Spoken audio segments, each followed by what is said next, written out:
Bienvenue sur le podcast Bien dans mon ventre, le podcast à destination de toutes les personnes qui veulent faire la paix avec leur ventre et des professionnels de santé qui veulent approfondir la prise en charge des troubles digestifs. Je m'appelle Anne-Sophie Basquet, je suis naturopathe, formée à la micronutrition et passionnée par tout ce qui touche de près ou de loin à la digestion, au microbiote et à ce qu'on appelle le deuxième cerveau. Mon objectif, apprendre le plus de choses possibles sur tous ces sujets et vous les transmettre ensuite via ce podcast, mais aussi via des formations en ligne. Ici, chaque semaine, je vous dévoile mes dernières trouvailles et retours d'expérience en termes de santé naturelle, alimentation et hygiène de vie, pour que vous ou vos clients puissiez retrouver un ventre serein et une pleine santé physique et mentale. Bonne écoute! Bonjour et bienvenue dans cet épisode. On se retrouve aujourd'hui avec l'épisode numéro 121 dans lequel je vais vous dévoiler ma stratégie pour vraiment me reposer. C'est le premier épisode de la rentrée, donc j'espère que vous avez passé un bel été, que vous avez pu en profiter, quelle que soit la forme que ce mot profiter puisse prendre pour vous.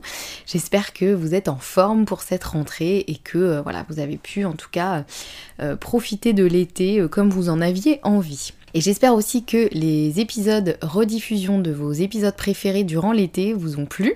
J'espère que ça vous a permis de réécouter ou de découvrir de nouveaux épisodes peut-être. On se retrouve maintenant avec de nouveaux épisodes pour le mois de septembre et on attaque directement la rentrée avec un épisode sur le repos. Oui, je sais, c'est un peu à contre-courant parce qu'en général la rentrée ça veut dire on se met en action, on fait plein de trucs, etc. Sauf que il y a aussi une réalité qui est que certaines personnes commencent la rentrée, on va dire, commence en tout cas le retour de vacances ou le mois de septembre, parce que certains sont plutôt en vacances en décalé, donc c'est pas forcément parce que c'était l'été que c'était les vacances pour vous, mais certaines personnes arrivent en septembre déjà épuisées et on n'a pas forcément toujours envie de se mettre un peu dans ce mood rentrée, faire plein de trucs, etc. Et même si jamais c'est pas forcément votre cas, ce que je vais vous dévoiler dans cet épisode aujourd'hui pourra vous être utile à tout moment de l'année, puisque c'est vraiment un peu ma stratégie pour vraiment me reposer et il s'agit pas que de dormir. Vous allez voir que ça, bien sûr, ça fait partie du repos, mais j'avais envie de vous parler un petit peu de ça. Pourquoi j'avais envie de vous parler de ça ? Eh bien tout simplement parce que cet été j'ai effectivement vraiment eu besoin de me reposer. J'ai commencé l'été, donc on va dire je considère le mois de juillet-août. Donc quand je dis été, je parle début juillet, on va dire un peu les vacances scolaires, voilà, un peu. Donc moi j'ai commencé le mois de juillet avec un bootcamp que vous avez peut-être vu passer et auquel vous avez peut-être participé et qui était très très chouette. Donc durant 3 jours, j'ai vraiment pu aider les naturopathes et futurs naturopathes à reprendre confiance en eux pour assurer de super consultations sur le système digestif. Donc c'était un super moment, vraiment ça m'a fait beaucoup de bien de me reconnecter aussi à toutes les personnes qui me suivent, de pouvoir délivrer mon contenu, de pouvoir les aider, etc. C'était un très chouette moment, mais ça m'a demandé beaucoup de travail, beaucoup d'énergie, et ça plus cumulé à quand même un premier semestre bien chargé, puisque j'ai quand même beaucoup bossé au premier semestre, et bien ça a fait que je suis arrivée mi-juillet complètement épuisée, cramée, cassée, tout ce que vous voulez. Et j'ai beau avoir, quand je vous dis le premier semestre, j'ai beaucoup travaillé, honnêtement moi j'ai quand même un rythme de travail assez cool, et un rythme de vie également assez cool, parce que c'est mon choix, c'est ma priorité, moi j'ai envie de travailler comme ça. Je suis pas quelqu'un qui adore bosser 50 heures, 70 heures par semaine.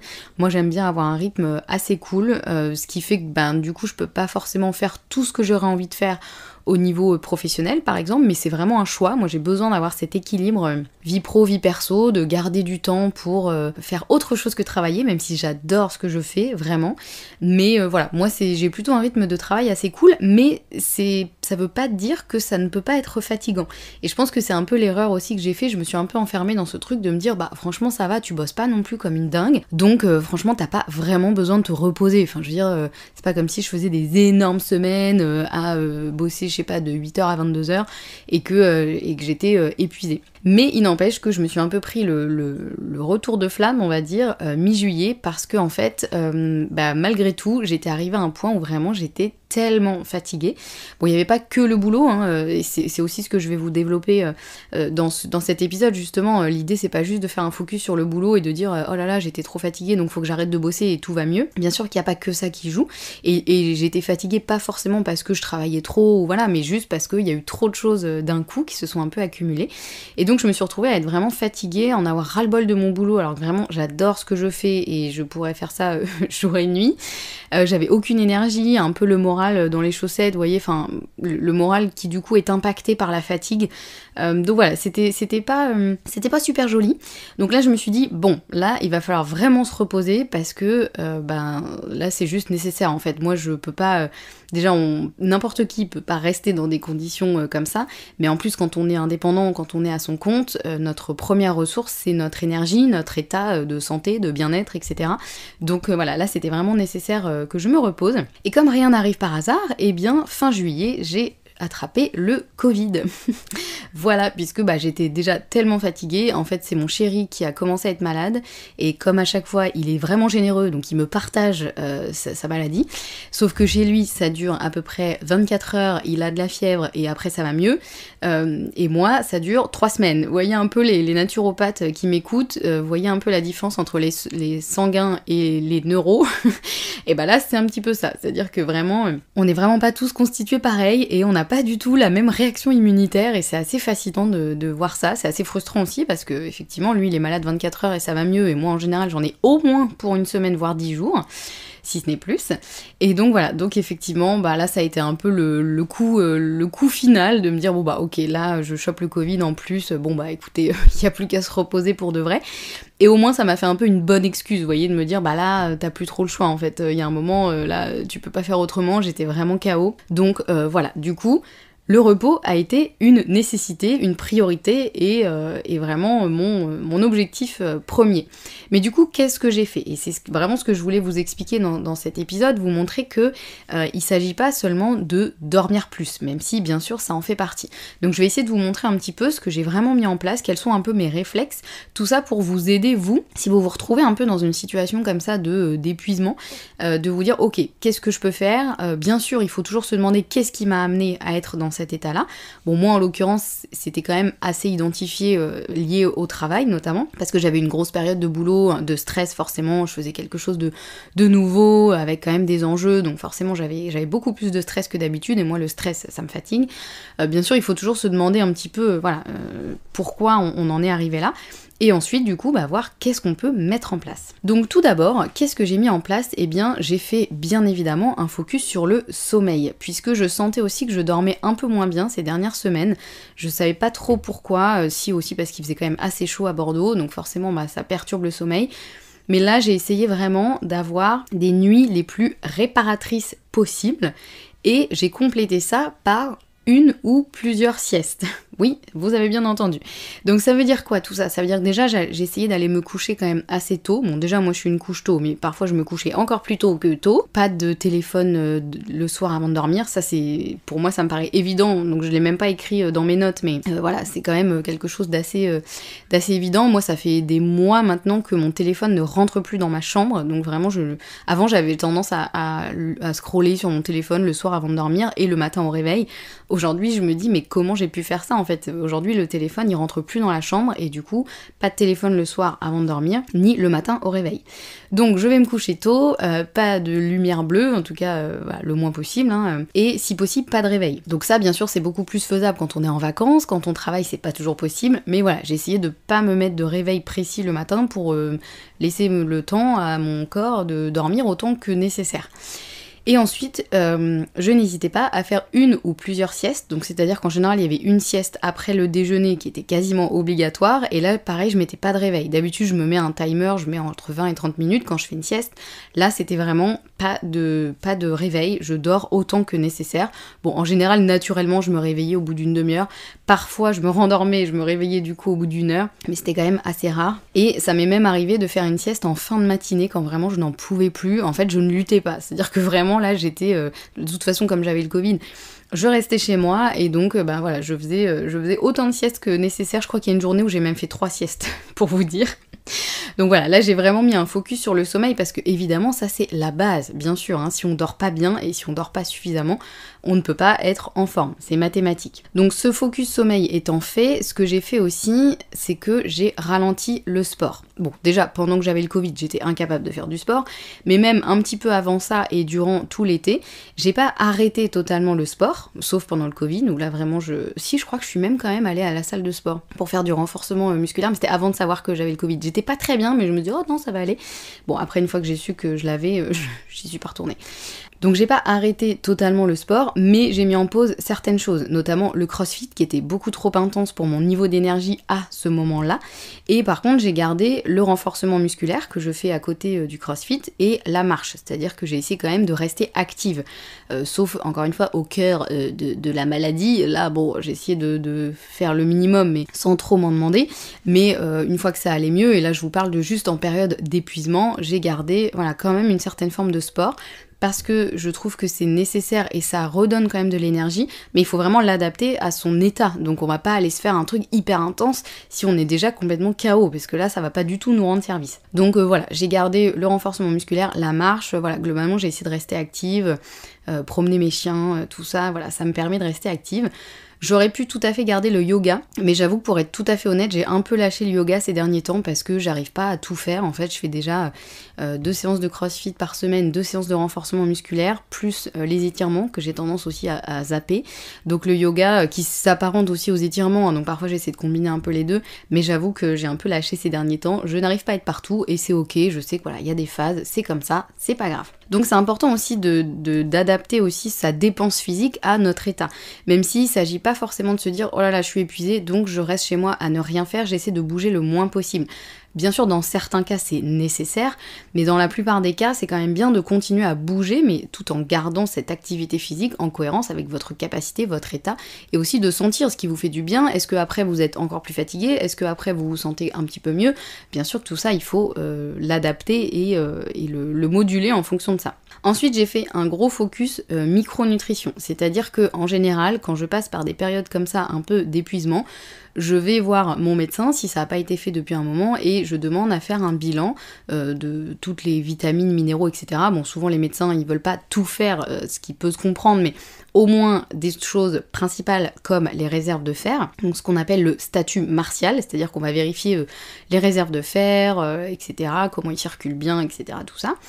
C'est intéressant aussi de vérifier la thyroïde, parce qu'en général, quand on est fatigué, très fatigué, bon, il y a d'autres symptômes, mais ça peut être que la thyroïde se met un petit peu trop au ralenti, donc c'est important d'aller voir. Bon bah là, pas manqué, j'avais la ferritine dans les chaussettes, donc elle était vraiment très basse, et thyroïde pas géniale. Donc j'ai commencé à me supplémenter en fer, puisqu'effectivement là j'avais vraiment une ferritine qui était beaucoup trop basse par rapport aux normes santé, et j'ai continué à creuser avec mon médecin pour la thyroïde, pour voir si effectivement, est-ce que voilà, c'est juste que je manquais de certains nutriments, voilà, donc tout ça c'est important de pas le faire seul, de toute façon on peut pas trop, mais c'est bien sûr important de se faire accompagner pour savoir où il faut regarder, qu'est-ce qu'il faut aller chercher, etc. Voilà. Donc là déjà, bon j'avais aussi 2 pistes à explorer, parce qu'en général quand on manque de fer et qu'on a une thyroïde qui est un peu au ralenti, on peut pas trop être en forme. Donc ça m'a aussi aidé à me dire bon là ok, je travaille sur la micronutrition, donc supplémentation en fer, on continue à creuser pour la thyroïde pour voir un petit peu pourquoi elle se met un peu au ralenti, sachant qu'il peut y avoir beaucoup de raisons pour la thyroïde. Voilà, ça peut être soit un manque de vitamines, de certains minéraux, vitamines, oligo-éléments, ça peut être aussi dans des périodes de stress, il peut y avoir plein de facteurs, donc c'est pour ça qu'il faut aller un petit peu creuser. Donc voilà, focus micronutrition, ça il faut y penser, parce que parfois une simple carence, pas forcément grave, ou un simple déficit dans une certaine vitamine, minéraux, etc., ça peut vous mettre complètement KO. Donc voilà, donc ça c'est important de pas hésiter à aller demander à votre médecin, si vous l'avez pas vu depuis un moment, de faire un petit bilan et de voir un peu où vous en êtes sur tout ça.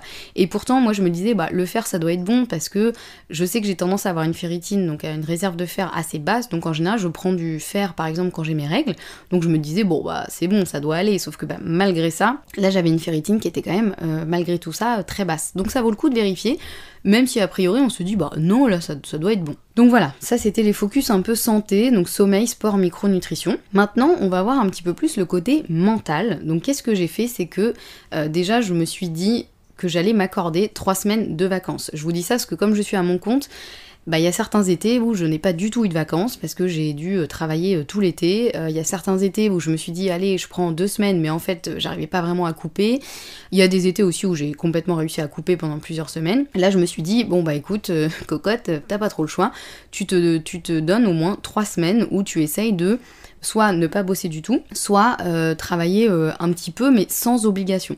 Donc ça m'a vraiment fait du bien. Alors je vous dis ça, je sais que c'est pas faisable pour tout le monde à tous les moments de l'année ou quoi, mais quand c'est possible, et surtout quand on sent que notre fatigue peut quand même en grande partie venir du travail, et bien là moi ça m'a fait vraiment du bien. J'ai quand même ouvert mon ordinateur 1 ou 2 heures par jour, certains jours, pas tous les jours, mais juste pour faire un peu de l'administratif quoi. C'est-à-dire que j'ai pas fait de création de contenu, j'avais pas d'obligation, j'avais pas de rendez-vous, j'avais rien, et ça m'a fait le plus grand bien de pouvoir me dire en fait je fais ce que je veux, ce que j'ai envie de faire, et je n'ai pas d'obligation. Donc ça c'est assez libérateur parce que ça m'a permis vraiment de faire des trucs assez basiques qui demandaient pas trop de concentration, mais qui quand même étaient nécessaires et j'étais contente de les faire, donc tout ce qui est un peu administratif. Et à côté de ça, j'ai vraiment essayé de couper ou de garder vraiment ce que j'avais envie de faire. Et ce que j'avais pas envie, je me disais non, ça tu le feras quand tu reprendras le boulot. Là, c'est les vacances. Et donc j'ai mis le focus vraiment sur les loisirs. Donc je me suis accordé le temps de lire à fond, donc j'ai beaucoup lu cet été, et moi la lecture c'est vraiment mon activité préférée. Vraiment, si je pouvais passer mes journées à lire, de tout, hein, ça peut être des romans, des bouquins scientifiques, des bouquins de développement personnel, des bouquins sur... Enfin vraiment la lecture c'est ma passion. Donc là ça m'a fait beaucoup de bien de pouvoir me dire en fait si j'ai envie de lire toute la matinée ou tout l'après-midi, c'est ok, je le fais. J'ai fait aussi des arts créatifs un peu, donc du dessin, voilà, j'ai suivi des cours sur internet de journal créatif, de comment créer un carnet de voyage, enfin des trucs vraiment que j'adore, mais que je prends pas trop le temps de faire en temps normal. J'ai aussi écrit, j'ai flâné tout simplement en mode zéro planning, autant que possible, avec vraiment zéro obligation, et pourtant j'étais chez moi, c'est-à-dire que là, par exemple une grande partie des vacances j'étais chez moi, donc on peut se dire oui c'est plus difficile de couper, ce qui est vrai, mais ça m'a quand même fait beaucoup de bien de me dire en fait voilà, je me mets zéro contrainte autant que possible. Ensuite un point important, c'est que j'ai coupé les réseaux sociaux, et ça c'est quelque chose que je fais depuis l'année dernière je crois, grâce à mon amie Daphné Moreau qui en parle énormément et qui tous les étés se fait une grosse détox digitale où elle coupe les réseaux sociaux pendant plusieurs semaines, et donc l'année dernière je l'avais déjà fait, et ça m'avait honnêtement semblé difficile l'année dernière. Les premiers jours j'étais là, il me manque un truc, j'ai envie d'ouvrir Instagram, je me sens un peu coupée du monde, et en fait là ça a été presque une libération. Donc j'ai fait 3 semaines sans ouvrir Instagram une seule fois. Quand je dis réseaux sociaux, moi c'est majoritairement Instagram parce que je suis pas du tout sur Facebook. Après il y a YouTube, bon c'est un peu compliqué, moi je considère pas que c'est un réseau social pour moi parce que je l'utilise pas du tout de manière compulsive comme je peux utiliser Instagram par exemple. Donc pour moi c'était vraiment plus couper Instagram quoi, vraiment moi ça se résumait à ça. Après vous pouvez l'adapter en fonction des réseaux sur lesquels vous avez tendance à être présent et présente, mais vraiment me couper du monde, me couper des vies entre guillemets parfaites des autres, et je dis entre guillemets parce que c'est simplement que sur Instagram, forcément, la plupart du temps, ce qu'on voit, c'est le côté un peu parfait de la vie des autres, même si c'est pas du tout péjoratif, et voilà, mais c'est normal, c'est comme ça, sur Instagram, c'est ça. Et quand on est dans une période où on n'est pas super bien, on peut manquer de recul et oublier cette partie-là, oublier de se dire, non mais en fait, ce que tu vois, ce n'est pas la réalité totale de la vie de la personne, ce n'est qu'une partie. Donc on peut avoir tendance à se dire, mais tout ce que font les autres est beaucoup mieux que moi, ma vie est nulle, etc. Enfin, vous voyez un peu la spirale négative dans laquelle on peut vite tomber quand on est très fatigué et qu'on a vraiment besoin de repos. Donc voilà, ça m'a fait beaucoup de bien. Me couper aussi des informations à gogo. Alors je dis informations, moi je suis pas trop l'actualité classique du monde. Là quand je parle d'informations, c'est vraiment plus des informations dans mon domaine, c'est-à-dire vraiment dans la santé, la naturopathie, la micronutrition, qui en général m'intéressent énormément, puisque je suis sur Instagram des comptes qui m'intéressent vraiment, qui donnent des informations que je trouve hyper pertinentes, j'apprends plein de choses, etc. Mais il n'empêche que c'est parfois un peu un surplus, un trop plein d'informations, puisque voilà, il y a de l'information partout, dans tous les sens, etc. Et donc ça m'a fait du bien de couper aussi Instagram. Ça a été vraiment un repos pour mon système nerveux. Ça m'a aussi coupé un peu de mon téléphone parce que une grande partie de l'utilisation de mon téléphone est liée à Instagram, même si je me mets un peu des limites et franchement j'y passe pas tant de temps que ça par jour par rapport à ce que je peux voir un peu autour de moi. Et je vous ai fait d'ailleurs un épisode sur à quel point le téléphone peut être un facteur de stress. C'est l'épisode 120 qui s'appelle "Ce facteur de stress trop souvent oublié". Et je sais que c'est un épisode qui vous a beaucoup plu et qui était important pour moi à faire. Donc n'hésitez pas à aller l'écouter si c'est pas encore fait, je vous explique un petit peu à quel point je trouve que le téléphone est justement un facteur de stress trop souvent oublié et qui pour autant est vraiment un impact non négligeable dans nos vies. Donc voilà, cette petite coupure m'a fait le plus grand bien et honnêtement j'avais presque pas envie de réouvrir Instagram alors que encore une fois vraiment je ne suis que des comptes que j'adore et voilà, donc c'est pas le souci, mais c'est juste que Instagram, et comme tous les réseaux sociaux, sont créés pour qu'on y passe le plus de temps possible. C'est comme ça, c'est fait pour, c'est du marketing. Donc j'en ai marre un petit peu de me faire absorber par tout ça. Donc ce que j'ai fait pour éviter de me reperdre entre guillemets sur Instagram, c'est que j'ai mis tous les comptes que je suivais en sourdine. Vraiment absolument tous. Et il y en a certains, ça m'a vraiment fait mal au cœur parce que je me dis oh mais du coup je vais plus voir passer les stories, les posts, etc.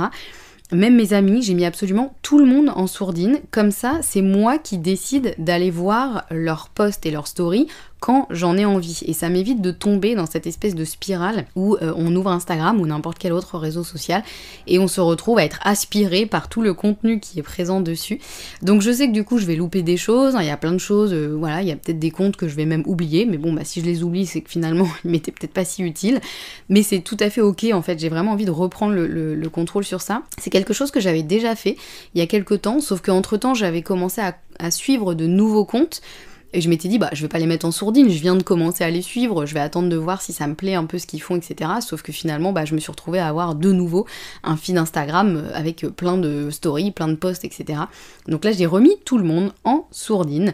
Et donc, voilà. Et ça, il faut aussi accepter, parce que ça m'arrive aussi parfois, que des amis me disent, ah mais t'as dû voir sur Instagram, j'ai fait ci, j'ai fait ça. Et moi, souvent, je leur dis, non, je suis désolée, j'ai pas vu, en fait, c'est pas contre toi, mais en fait, j'ai mis tout le monde en sourdine, et du coup, tous les jours, je pense pas forcément à aller voir ce que tu as fait ou voilà et c'est ok en fait. Au début c'était un peu culpabilisant, un peu frustrant et en fait je me dis c'est ok, enfin on peut aussi se donner des nouvelles autrement que sur Instagram, s'envoyer des photos plutôt que de les poster en story par exemple, si vraiment on a envie que la personne voit la photo, si ça nous fait penser à elle ou quoi, on peut aussi envoyer des nouvelles, et c'est ok, c'est pas grave si on loupe des choses, voilà, tout ce qui est vraiment important on le saura quoi qu'il arrive. Donc voilà, c'était un peu aussi une stratégie moi qui m'a fait beaucoup de bien et qui m'a permis aussi un peu de mettre un peu plus de silence, je dirais, dans ma vie et aussi revenir un peu, retrouver l'inspiration. Parce qu'à force de voir ce que font les autres, on peut être un peu perdu et on peut un peu perdre notre inspiration à se dire, je vais essayer de faire un peu comme ça, sans forcément copier, mais on peut dire,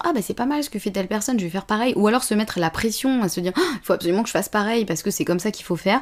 Donc là, ça m'a vraiment permis de me dire, je coupe tout, je mets du silence, je fais autre chose, je laisse mon cerveau mouliner en arrière-plan, mais sans essayer de chercher à en tirer quelque chose. Et ça, franchement, ça fait beaucoup de bien. Et deux autres points hyper importants, c'est que j'ai profité de mes proches, j'ai passé beaucoup de temps en famille, avec mes amis, avec mes animaux aussi, et ça c'est quand même quelque chose qui fait énormément de bien et qui régénère, je trouve. Donc voilà, un point important, mais j'ai profité effectivement de cet été pour passer du temps en famille, entre amis, et voilà, ça fait beaucoup de bien. Et deuxième point, c'est que j'ai passé aussi beaucoup de temps en nature. J'ai essayé de sortir de chez moi autant que possible, alors c'est pas évident quand on est complètement KO, mais c'est l'été quand même, donc j'ai essayé d'en profiter pour faire des randonnées, des journées à la plage ou au lac, des grandes balades en forêt, bref, de la nature à fond. Et ça, franchement, il n'y a pas photo, il n'y a pas à tergiverser, c'est aussi quelque chose qui ressource énormément. Donc voilà, de s'exposer à la lumière du jour, d'être au contact de la nature, d'être au grand air, franchement, ça fait du bien aussi. Donc voilà un petit peu les points, je vous fais un petit résumé des points des choses que j'ai mis en place en tout cas pour essayer de retrouver de l'énergie. Donc il y avait un focus sommeil, un focus ralentir le sport même si on le conserve un petit peu, focus micronutrition, couper le quotidien, couper le travail, couper Instagram, profiter de mes proches et passer du temps en nature. Donc voilà un petit peu ma stratégie. Alors c'est pas une stratégie exhaustive, hein, chaque personne sera différente, mais en général je pense que quand on met un petit peu tout ça en place, normalement ça te fait déjà du bien. Et donc effectivement là j'arrive à la rentrée bien plus en forme que je ne l'étais au mois de juillet. On peut vraiment dire que mon protocole a fonctionné parce que là vraiment je me sens 1000 fois mieux. Là j'ai vraiment l'impression d'avoir une énergie beaucoup plus stable, beaucoup plus haute aussi, parce que vraiment j'étais tellement KO, mais tout devenait compliqué. Donc là, voilà, vraiment, et en plus j'étais tellement KO que j'avais un peu l'impression que j'allais jamais m'en remettre. Vous voyez un peu ce truc de dire, oh, mais en fait je suis tellement fatiguée, je vais jamais, enfin je vais rester comme ça toute ma vie, vous voyez, un peu en mode drama queen, je vais jamais réussir à remonter la pente, c'est pas possible, mais en fait, voilà, en mettant les choses, en se laissant du temps, parce que forcément moi je suis assez impatiente, donc j'aurais bien aimé qu'en 48 heures ça aille mieux. Non, c'est pas possible en général, donc là vous voyez que ça a pris effectivement, je vous dis ça, c'est 1 mois et demi, hein, parce que j'ai pris 3 semaines de vacances, mais il y a quand même eu avant ça des semaines où j'ai continué à travailler un peu, à rester un peu plus dans mon quotidien. Mais voilà, on va dire qu'en 1 mois et demi, le travail est fait. Petit à petit, j'ai vraiment senti une amélioration. Et aujourd'hui, je suis bien plus en forme et je me sens vraiment prête à reprendre effectivement le boulot, à reprendre mon travail, mais tout en respectant mon rythme. Je sais que voilà, j'ai besoin effectivement de garder un rythme assez cool, assez souple. Et mon objectif c'est vraiment d'être efficace quand je travaille et par contre à côté de ça de garder du temps pour des loisirs, de la vie perso, passer du temps dehors, faire autre chose que travailler et voilà. Donc effectivement mission accomplie pour moi. J'espère en tout cas que mon petit protocole aura pu vous inspirer, aura pu vous donner des idées aussi. N'hésitez pas à réagir à cet épisode sur Instagram ou en m'envoyant un mail aussi. J'adore échanger avec vous et j'adore avoir vos retours sur les épisodes de podcast.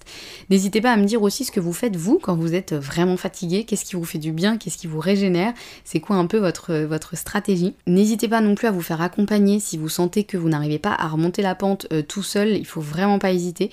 Moi personnellement d'ailleurs je vous l'ai pas dit dans cet épisode, mais j'ai fait appel à un médecin micronutritionniste parce que vous savez quand il s'agit de soi-même, c'est pas toujours facile d'être très pertinent, de voir les choses de manière très clairement. Il y a plein de choses où on passe à côté, où on n'y pense pas, etc. Donc moi j'hésite pas à me faire accompagner dès que je sens que j'en ai besoin. Et là en ce moment je travaille effectivement avec un médecin micronutritionniste pour justement refaire un peu un gros bilan, voir ok qu'est-ce qui va pas, pour éviter déjà que ça revienne, cette période d'épuisement, et puis comprendre aussi pourquoi potentiellement, est-ce qu'au niveau micronutrition il y a d'autres choses à creuser. Voilà, donc faut vraiment pas hésiter à se faire accompagner quand c'est possible et quand c'est nécessaire. Si vous en ressentez le besoin, je ne peux que vous le conseiller parce que on va plus loin, plus vite et ça fait du bien aussi de se sentir un petit peu accompagné et soutenu. Donc j'espère que cet épisode vous aura plu. N'hésitez pas à me laisser 5 étoiles sur votre plateforme d'écoute si c'est le cas. Ça permet vraiment de soutenir le podcast. Nous, on se retrouve la semaine prochaine avec un nouvel épisode et en attendant, prenez bien soin de vous.